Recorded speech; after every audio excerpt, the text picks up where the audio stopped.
Bismillahirrahmanirrahim. Assalamualaikum warahmatullahi wabarakatuh. Nama saya Rini Andika, NIM 2019143288. Baiklah, di sebelah saya sudah ada narasumber saya, Ibu Marni Andriani SPD. Baiklah, saya akan bertanya mengenal proses pembelajaran yang telah dilaksanakan selama new normal. Baik, terima kasih atas pertanyaannya.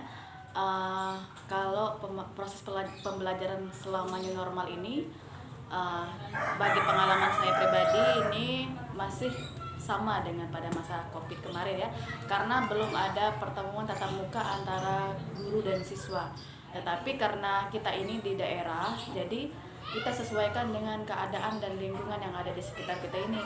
Dan misalkan karena siswa kita ini, kita untuk pembelajaran secara langsung karena masih belum diperbolehkan, jadi kita mencoba berbagai macam hal. Misalkan yang pertama kita mencoba dengan proses pembelajaran luring, luar jaringan, dan daring juga di dalam jaringan. Dan kalau untuk di dalam jaringan, menurut saya itu pembelajarannya itu masih belum efektif ya. Karena kenapa? Kalau di dalam jaringan, kita siswa saja, misalkan kita dalam pertemuan kelas seperti biasa itu, kadang-kadang siswa kita jelaskan masih belum mengerti.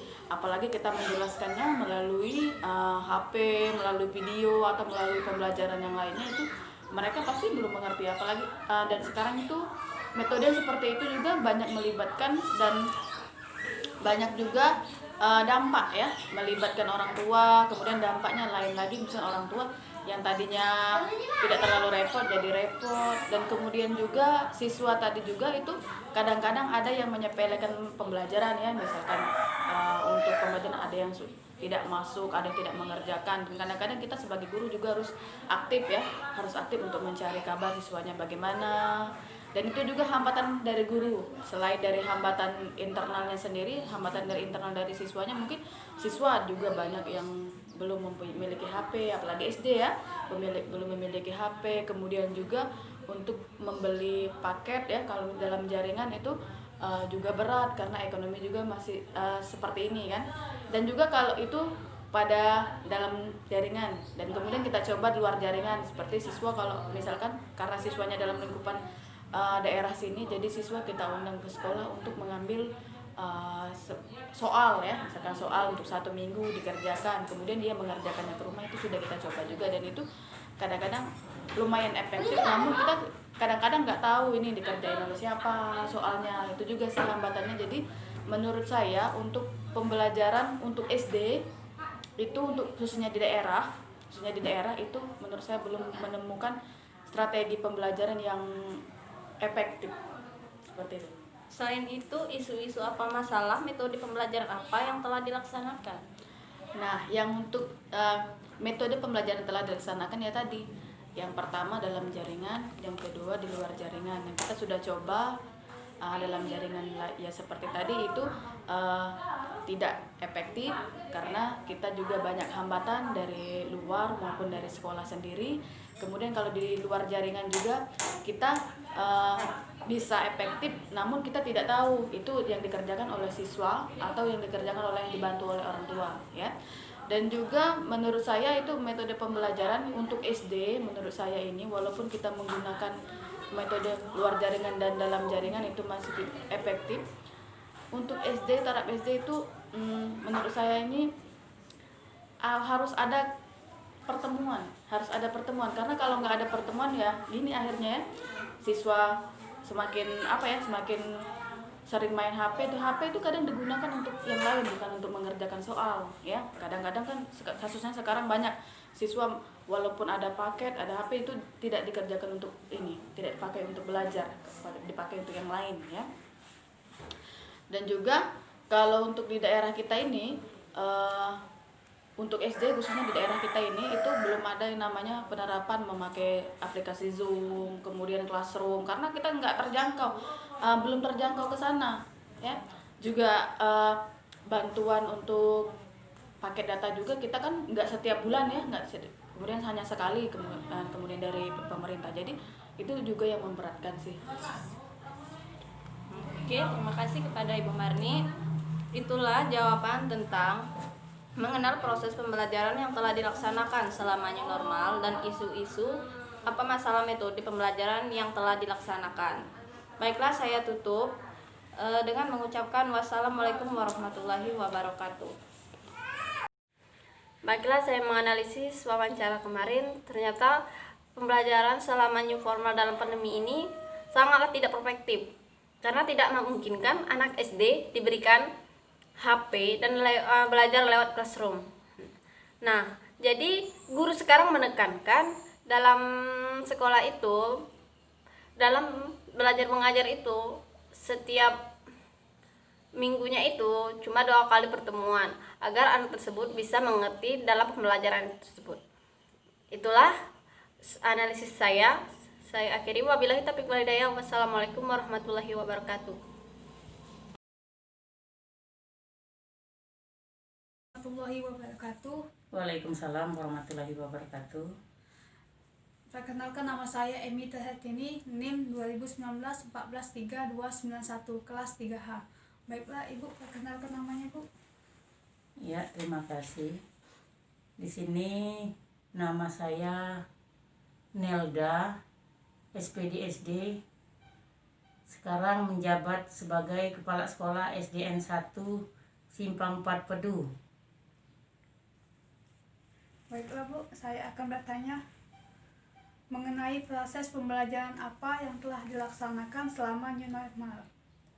Ya, di sini saya sebagai kepala sekolah menindaklanjuti untuk guru-guru bahwasanya proses pembelajaran yang telah dilaksanakan selama new normal saat ini dalam keadaan COVID, kita adakan satu kelas dibagi 2 kelompok belajar daring, juga belajar melalui luring. Di sini untuk cara pembelajarannya kita gunakan melalui grup masing-masing dari wali kelasnya. Luring yaitu mereka dikasih pelajaran melalui video atau disuruh menonton televisi. Kemudian untuk daringnya kita beri tugas mereka siswa-siswi itu kita kasih melalui WA dari rumah. Itu saja. Kasih melalui WA dari rumah. Itu saja. Baiklah Bu, metode pembelajaran apa yang telah dilaksanakan? Kalau masalah metode di sini sesuai dengan keadaan kita saat ini, yaitu kita gunakan yang biasa-biasa saja seperti tanya jawab. Terus kalau saat ini kita adakan melalui penugasan, atau bisa juga kita kasih dia ceramah di saat dia masuk atau di saat dia ke sekolah. Baiklah, mungkin itu saja Bu. Terima kasih untuk jawabannya. Saya akhiri dengan wassalamualaikum warahmatullahi wabarakatuh. Ya, tapi ada satu di sini kita tekankan, selama proses belajar mengajar di SDN 1 Simpang 4 Pedu ini kita tetap memperlakukan siswa-siswi kita belajarnya melalui daring dan luring. Terus kita utamakan dengan protokol kesehatan dengan menggunakan anak didik siswa kita suruh satu memakai masker dan cuci tangan, juga jaga jarak, jangan lupa. Itu saja. Baiklah, terima kasih Bu atas tambahan jawabannya. Saya akhiri dengan wabillahi taufiq wal hidayah. Wassalamualaikum warahmatullahi wabarakatuh. Waalaikumsalam warahmatullahi wabarakatuh. Assalamualaikum warahmatullahi wabarakatuh. Nama saya Emi Terhetini, NIM 2019-14-3291. Baiklah, saya akan menjelaskan hasil pertanyaan saya kepada Kepala Sekolah SDN Negeri 1 Simpang 4 Pedu. Menurut analisis saya adalah guru memberikan tugas dan menjelaskan materi melalui WA Group. Menurut pendapat saya adalah guru wajib mengulang atau menjelaskan ketika berada di dalam kelas, sehingga siswa dapat memahami dan mengerti apa yang sudah dijelaskan guru melalui WA Group tersebut. Mungkin itu saja analisis saya. Saya akhiri dengan wabillahi taufiq wal hidayah. Wassalamualaikum warahmatullahi wabarakatuh. Assalamualaikum warahmatullahi wabarakatuh. Kenalkan, nama saya Siti Alia. Ini 2019 14 33 15. dari Prodi PGSD Universitas PGRI Palembang. Baiklah, di sini saya akan melakukan wawancara untuk memenuhi tugas mata kuliah strategi pembelajaran belajar BSD yang diambil oleh Ibu Siska Purnamasari. Baiklah, di sini sudah ada Bapak Zabid. Bapak Zabid bisa memperkenalkan dirinya. Assalamualaikum warahmatullahi wabarakatuh. Nama saya Zabid. Saya salah seorang dari guru SDN 4 Kelkar, Kecamatan Kelkar, Kabupaten Muarujambe. Tepatnya alamatnya Desa Suban Baru, Kecamatan Kelkar, Kabupaten Muarujambe. Baiklah, pertanyaan pertama. Proses pembelajaran apa yang telah dilaksanakan selama new normal? Mengenai proses pembelajaran yang telah dilaksanakan selama new normal, itu pertama kami menyiapkan pembagian waktu belajar, kemudian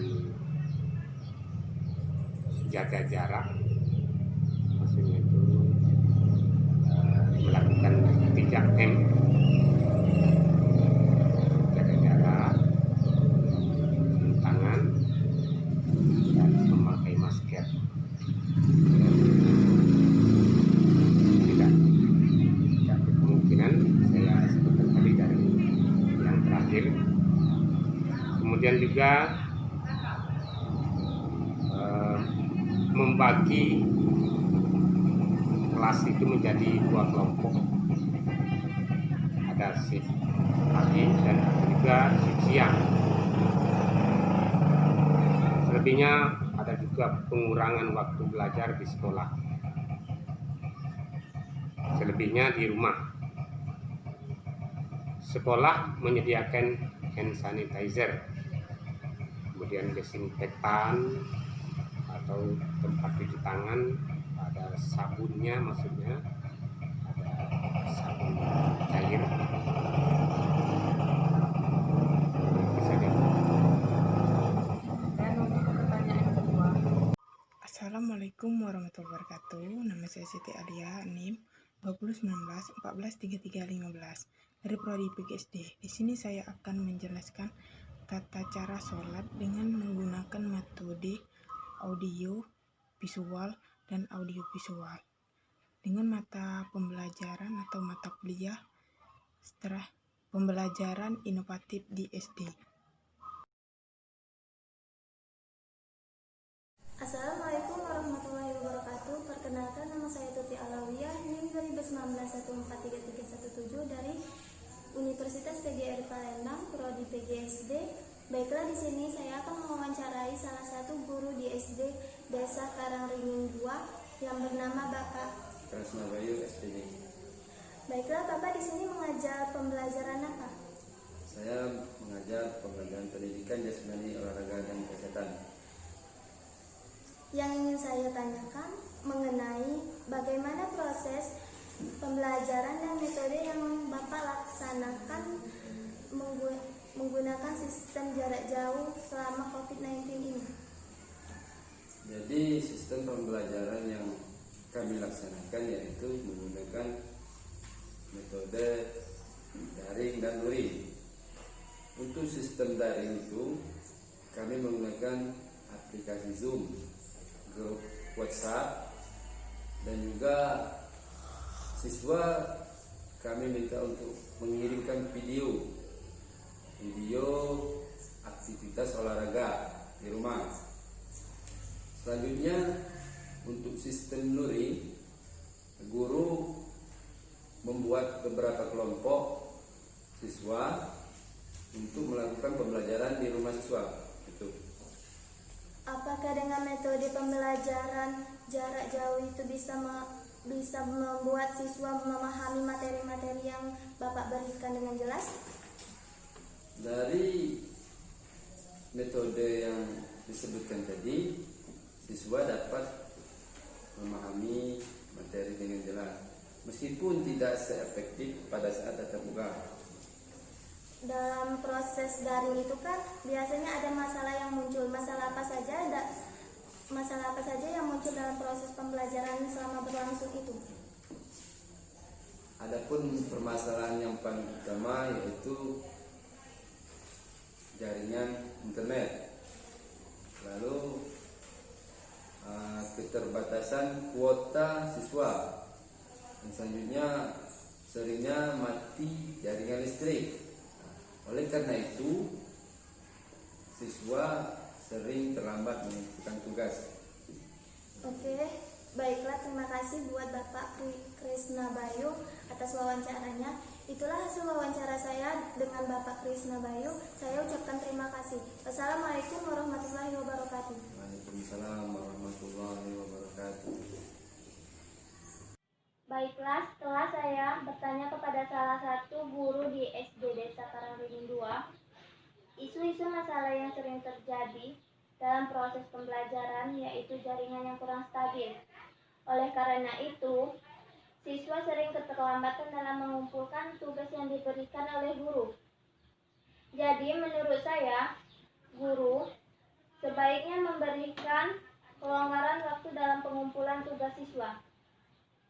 Saran strategi dalam pembelajaran yaitu strategi pembelajaran mandiri. Karena strategi ini bertujuan untuk membangun inisiatif individu siswa, kemandirian siswa, dan peningkatan diri siswa. Jadi, strategi ini cocok untuk proses pembelajaran. Itulah hasil analisis dari saya ucapkan